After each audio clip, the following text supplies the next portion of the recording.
Rethinking our thinking.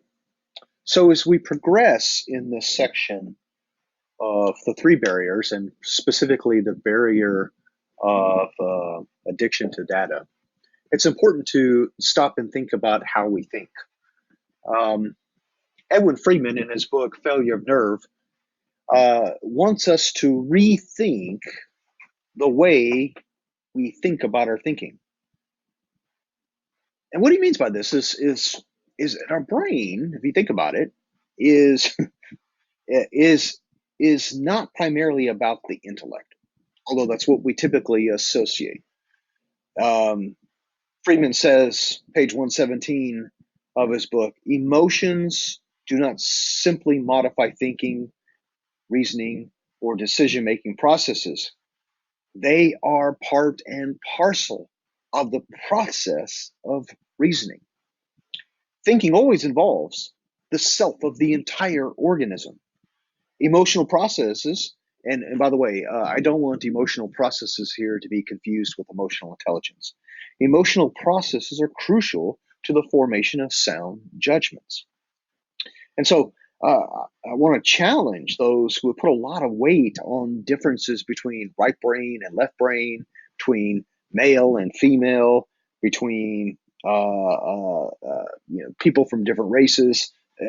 The ability to self differentiate and have healthy emotional processes transcends all of these distinctions and honestly is far more fundamental.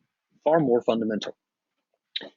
In his book, Friedman tries to elaborate on his position using this concept of the triune brain, arguing that when anxiety reaches certain thresholds, kind of the instinctual or the reptilian brain kind of takes over.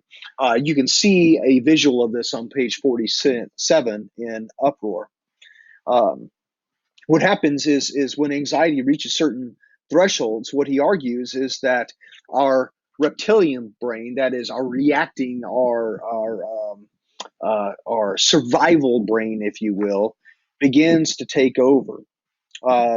It takes over the other set of controls and overrides the steering of the neocortex, even though the neocortex still believes that it might be in control.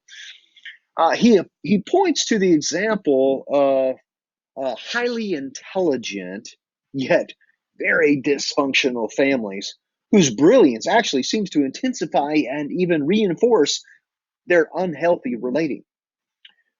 Madness, he says, has more to do with how people function in a relationship system than with the products of their intellect. Now, pathological emotional processes can hijack our reasoning processes. And rather than merely focusing upon stated beliefs, stated values, in order to assess whether one party is sane or not, leaders, and I want to argue here, all of us, should focus upon the way that we function in relational systems. Even seemingly rational positions can be revealed to be driven by some kind of underlying craziness. Now, I want to give you three key symptoms of emotional regression. This idea of regression, going backwards. One, people that is emotional regression that is defaulting to the reptilian brain, defaulting to fight or flight, the automation, the preserving of self safety, that kind of cold acting survival behavior. Three symptoms. One, people who are emotionally regressing tend to interfere in other people's relationships.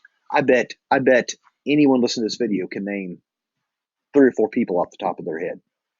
Number two, unceasing attempts to convert people to their position. Is this not what happens on Facebook and Twitter daily at all levels of relationship systems? So, interfering in other people's relationships, uh, trying to convert people to your own position, And three, the inability to relate to people who differ with them. I, now, I could just pause there and think about our culture. These are three symptoms of emotional regression, and our culture is flooded with them from all the levels of highest government down to the simplest of family systems. The evidence of this craziness, this madness, this emotional regression is universal, and it is not limited to particular cultural context. Edwin Friedman takes the relationship between the head and the body as an analogy for understanding leadership. Communication between the brain and the body is far deeper than is often conceived. That is, the brain, he says, has widespread presence in the body.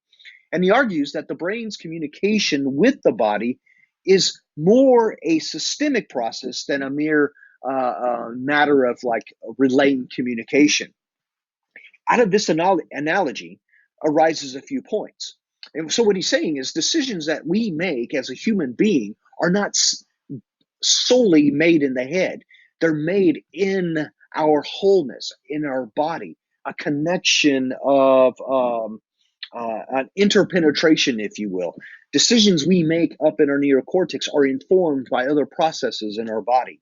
And this, with this analogy, which is a really thick analogy, if you will, arises a few points. First, a head must be present in the body that it leads.